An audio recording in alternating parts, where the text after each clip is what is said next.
ఈ రోజు red book అని చెప్పి జగన్మోహన్ రెడ్డి గారికి వైసీపీ నాయకులకి భయం మొదలుపెట్టినారు. ఆ భయంతోనే మాట్లాడే మాటలు ఇవన్నీ కూడా. నిజంగా మీకు భయం లేకపోతే, మీరు ఏ తప్పు చేయకపోతే రెడ్ బుక్ గురించి మాట్లాడాల్సిన అవసరం లేదు మీకు.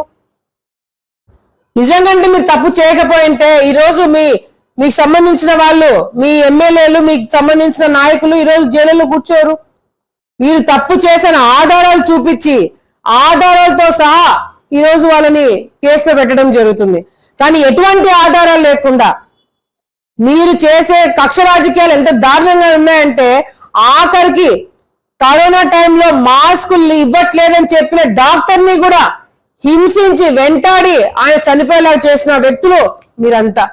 మీరు ఈరోజు నీతులు మాట్లాడుతుంటే నిజంగా ప్రజలు కూడా ఎవరు హర్షించారని చెప్పి మరొకసారి తెలియజేసుకుంటూ, ఈరోజు మీరు చేసిన ర్యాలీ కేవలము మేము ఇంకా బతుకున్నాము, మేము ఇంకా ఉన్నాము, మమ్మల్ని కూడా చూడండి, మమ్మల్ని కూడా గ్రహించండి అని ఒక మెసేజ్ ఇవ్వడానికి చేసిన ర్యాలీ తప్ప ఇది ప్రజల కోసము కాదు.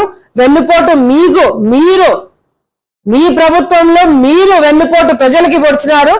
కానీ ప్రజలు వాళ్ళ ఓటుతో మీకు బుద్ధి చెప్పి సమాధానం చెప్పి ప్రతిపక్ష హోదాకు కూడా మీరు పనికిరారని చెప్పి మిమ్మల్ని మూలను కూర్చోబెట్టింది ప్రజలని చెప్పి మరొకసారి మీరు గుర్తించాలని చెప్పి కూడా తెలియజేసుకుంటున్నాను.